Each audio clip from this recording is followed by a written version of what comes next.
Hello बच्चों, आप सब आज देख रहे हैं। आज हम इस वीडियो में फिर से व्याकरण के पाठ 1 से पाठ 4 तक यह अभ्यास प्रश्न पत्र की पुनरावृत्ति कर रहे हैं। इस अभ्यास प्रश्न पत्र के माध्यम से हम एक बार फिर से पाठ 1 से लेकर पाठ 4 तक के आए गए प्रश्नों के उत्तर और उसमें जो जो चीज़ें हमने सीखी हैं, उसमें से हमने क्या सीखा है, कितना सीखा है, इन सारी चीज़ों की पुनरावृत्ति करेंगे। तो ये आपके पेज नंबर 21 में है।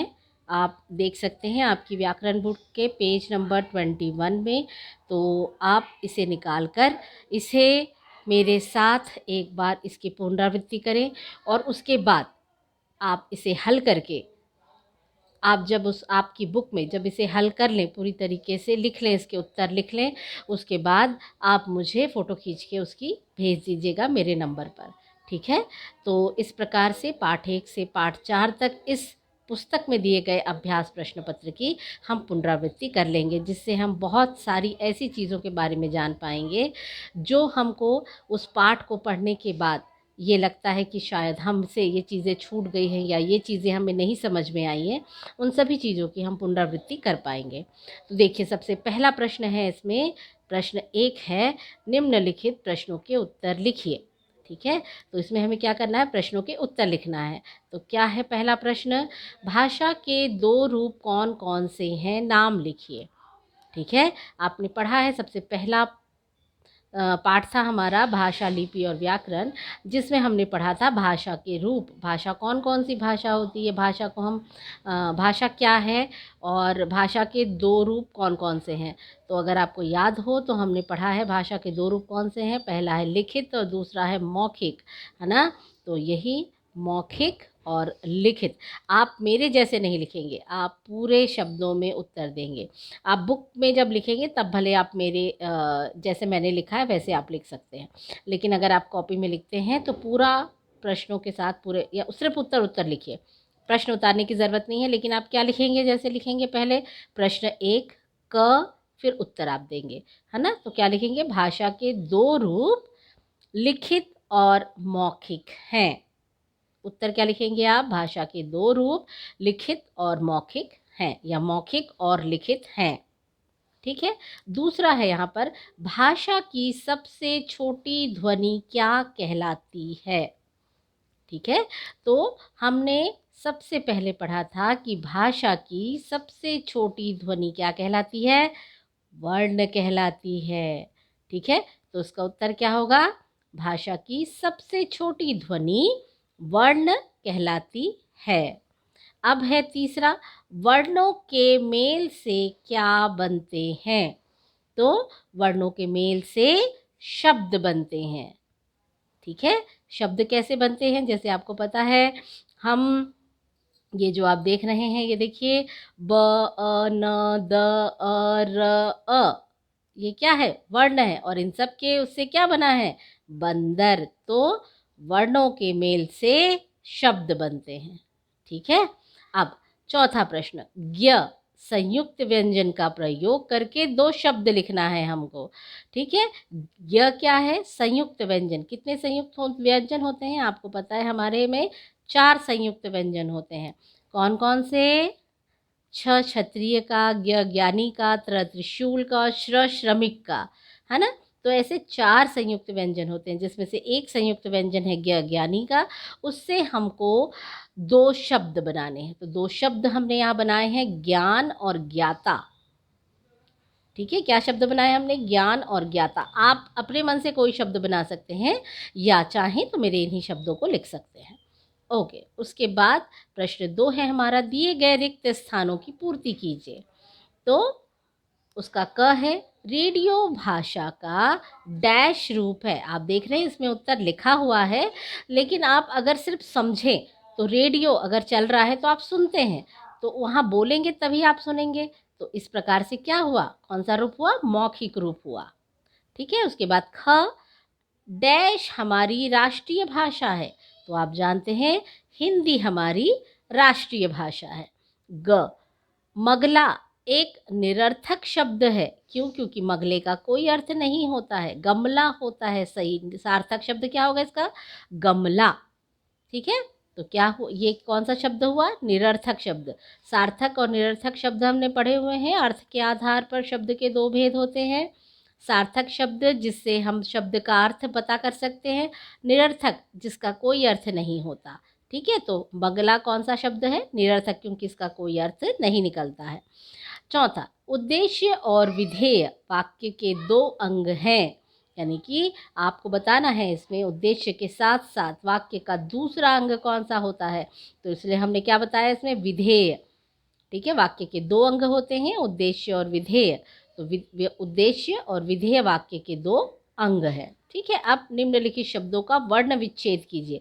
वर्ण विच्छेद यानी जो शब्द दिए गए हैं उन शब्दों में कौन कौन से वर्णों को मिलाकर हमने ये शब्द बनाए हैं वो आपको बताना है। तो जैसे विश्वास, तो व इसमें ये नीचे लगा हुआ है हलंत, फिर उसमें छोटी की मात्रा, फिर श, फिर वो आधा है तो उसका भी हलंत, फिर व में आ की मात्रा, फिर स में हलंत, फिर अ, तो ये हुआ विश्वास। फिर दूसरा शब्द है बुद्धिमान, तो ब उसमें छोटा ऊ, फिर द, आधा द है, फिर ध में छोटी की मात्रा, फिर म में आ की मात्रा, फिर न में मिला हुआ है व्यंजन अ, तो बुद्धिमान। इस तरीके से हम लिखेंगे।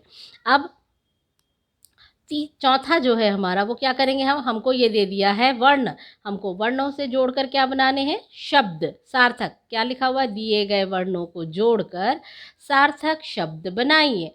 तो अब हम कैसे बनाएंगे? तो ब, अ, न, द, अ, र, अ। तो ये न जो है वो क्या है? आधा है। आधा है यानी या तो ये बिंदी के रूप में लिखा जा सकता है या आधा न के रूप में रहेगा। तो इससे क्या शब्द बना है? ये बंदर। क्या शब्द बना है? बंदर। उसके बाद ख, म, उ, स, अ, मऊ यानी मुंह, स, ला, ल, आ, ला, ध, आ, धा, र, अ, क्या हो गया? मूसलाधार। मूसलाधार क्या होता है? बारिश होती है मूसलाधार, यानी लगातार होने वाली, मूसल के समान दिखती है जो बारिश, इसीलिए उसे मूसलाधार कहते हैं। लगातार बारिश होते रहती है तो ऐसा लगता है ना कि ऊपर से जैसे कुछ गिर रहा है, कंटिन्यू गिर रहा है, तो इसीलिए उसको बोलते हैं मूसलाधार बारिश। ठीक है, अब पांचवा, दिए गए वाक्यों में से उद्देश्य और विधेय अलग कीजिए, अलग अलग कीजिए। तो हमने आपको बताया था वाक्य जो भी होते हैं उसके दो अंग होते हैं, एक होता है उद्देश्य और एक होता है विधेय। तो अब इसमें पहला दिया है चिड़िया उड़ रही है, तो इसमें उद्देश्य क्या हो जाएगा? चिड़िया। देखिए उद्देश्य क्या है? चिड़िया। किसके बारे में बताया जा रहा है? जिसके बारे में बताया जाता है वाक्य में वो होता है उद्देश्य, और उद्देश्य के बारे में जो बात की जाती है वो कहलाती है विधेय। तो उद्देश्य क्या हो गई? चिड़िया, और विधेय क्या हो गया? उड़ रही है, उड़ रही थी। वैसी विजया साइकिल चला रही है, तो विजया क्या हो गया? उद्देश्य, और विजया क्या कर रही है? तो साइकिल चला रही है। तो विजया हो गई उद्देश्य और साइकिल चला रही है हो गया विधेय। तो इस तरीके से दोनों वाक्यों के उद्देश्य और विधेय हमने अलग अलग लिख दिए।